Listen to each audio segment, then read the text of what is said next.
大家好，我是财，我是我派克老板在这里。每年到年底啊，除了把买月记账拿出来，好好检视今年的收支和个人净值增减之外，最重要的就是展望明年的新规划，尤其是新年新希望嘛。加上年底啊，可能还有一小笔年终奖金的收入，很多人啊都会想要开始存发财金。所以针对想存一小桶金的小资们，财署今天要来分享4个加快累积资产的工具，以及5种不失败的存钱法。只要可以有心维持纪律执行下去啊，新的一年啊也可以多存出6位数的存款哦。尤其是最近股市又来到高点了嘛，很多资金不多或是害怕亏损风险的理财新手都会问啊，现在股市高档还能进场存股吗？我们会建议啊，如果手边还没有一小桶的这个紧急预备金，然后又或者是才刚开始要存钱的人啊，可以先用比较低风险的工具先养大荷包，等到累积到一小桶金之后，再来考虑投资存股哦，会比较踏实一点。所以保守的小资族们啊，除了把钱放在一般户头里面越存越薄之外啊，其实也可以善加利用各种储蓄工具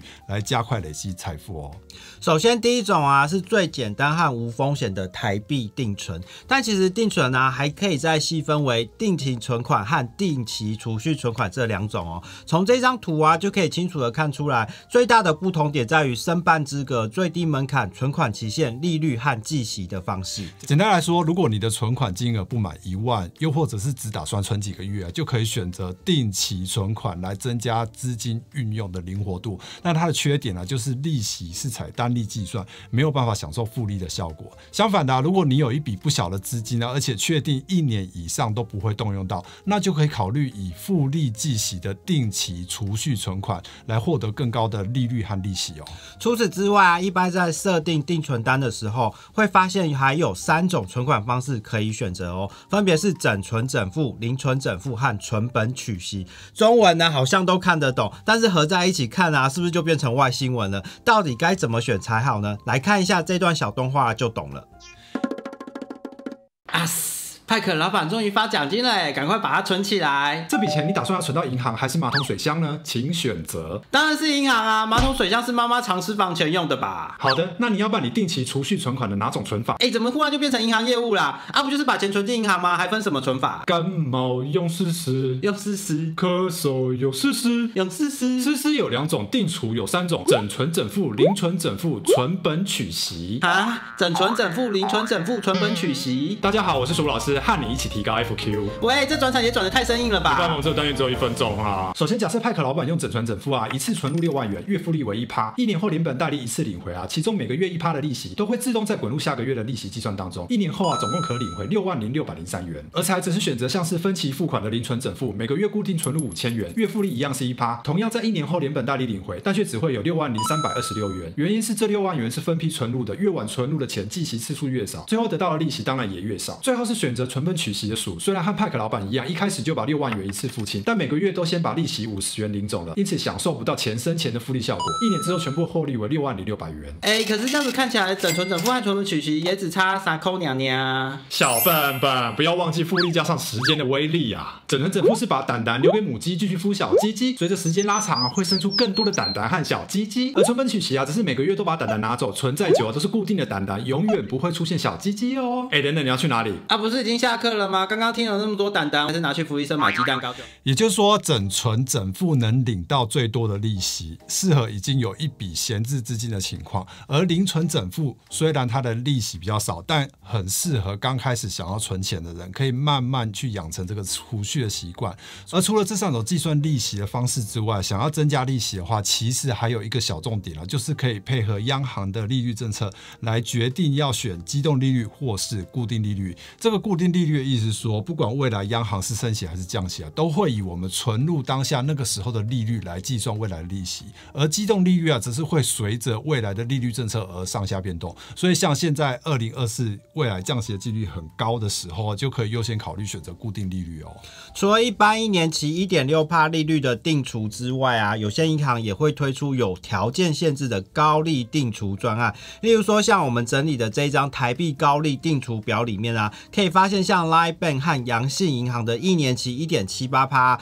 都是还不错的选择哦。不过要再特别留意的是活动的截止日。第二个工具啊，是大家很熟悉的台币数位高利活储。它的优点啊是资金运用比较弹性，不用担心被利息解约要打折啊锁死，而且有一些优惠利率啊，甚至会高过一般银行的定存哦。只不过要特别留意它的活动条件和活动限制啊，优惠期间呢也比较短，可以多留意我们每一季整理的台币数位高利活储的 PK 表。像这一张比较表里面啊，星光 OU 20万内 2.2 到 2.4%， 联邦 New Bank 10万内2到3%，华南 SNY 10万内 2.3%， 这些啊都是还不错的专案。另外也可以依照这张表和存款额度的需求啊来做筛选。不过目前 Q4 的活动啊都已经快结束了，明年第一季啊我们还会再来持续更新哦。最后第3和第4种工具啊，对储蓄新手来说就比较进阶一点咯，风险相对来说也高出蛮多的，就是美元的高利定存和数位的高利活存。虽然美元的优惠利率啊平均都有4到5%左右嘛，是台币存款的2倍多，但因为最近美元开始有点走弱，所以要特别小心赚了利息赔了汇差的风险。建议可以等到合理汇率出现的时候再分批分散进场布局。另外我们也会不定时的更新美元定存和活存的优惠，例如美元数位高利活存啊，目前整体评估下来，像是台新 Richard 的 4.4%， 上海商银 Crown Bank 的 3.85%， 以及远东 Banky 3.6%， 都是还不错的选择。新的优惠活动啊，我们后续啊也会再帮大家持续的更新哦。接着我们要再加码介绍5种啊可以轻松简单达成的存钱法，只要有心而且有纪律的持续下去啊，再搭配像高利活储这些工具啊，新的一年想要多存1桶6位数的发财金啊，其实一点也不难哦。首先第一个啊是倒数日存钱法，大家一定都听过365天存钱法嘛，就是第一天存1元，第二天存2块，一直到第365天的时候存365块。但是啊，我们觉得这个方法有一个小缺点，因为光是要持之以恒，其实啊就很难了，更不用说随着天数的增加，越后面的存钱负担还会不断的越来越高，很容易后继无力，半途而废。所以我们觉得啊，应该反过来运用人喜欢虎头蛇尾的个性，在一开始最热血的第一天啊，先存365块，第二天存364块，随着日子的倒数啊，越存越少，等到最后一天啊，只要存几扣1块钱，因为存钱的负担一天一天的减少了，反而更能轻松的一年存下66795元哦。第二个是倒数52周的存钱法，如果你觉得每天存很麻烦，也可以改成1个礼拜存1次就好。而且如果以100元为单位啊，第一周就是存5200，第二周存5100，以此类推，一直到最后一周存8扣，一年下来这样算下来可以存到137800哦。而如果觉得100块压力太大，也可以减少单位数，例如改成以50元为单位，这样第一周就是存2600，第二周存2550，一年下来也有68900哦。第三个是更简单的3个红包存钱法，每个月啊一领到薪水就先等比例分别放入3个红包袋里面，一份是储蓄理财，一份是固定支出，还有一份是生活开销。假设月薪为3万元的话，辛苦忍一点的话，一年啊就可以存到12万。但如果不喜欢周期性存钱啊，其实也可以考虑第4种的零钱存钱法，也就是消费的时候啊多用钞票付现，把找回来的铜板啊都投到铺满里面，积少成多啊，一年下来也会蛮惊人的哦。最后一种啊是我们之前分享过的财属奢侈税存钱法，例如说不小心手滑买了想要而非需要的 Apple Watch， 喷了12000好了，就要多课10%的奢侈税，强迫自己额外存下1200，这样不只能够抑制消费欲望，增加存款啦，还能养成每次消费之前啊都先冷静思考是想要还是需要的习惯哦。以上就是2024年目标6位数存款的分享，先预祝大家新年快乐，2024存好存满1大桶金 ，Happy New Year！ 财主兄弟，我们下次见，拜拜。默契还不错。我们小时候不是常常看到这种银河系的照片吗？对。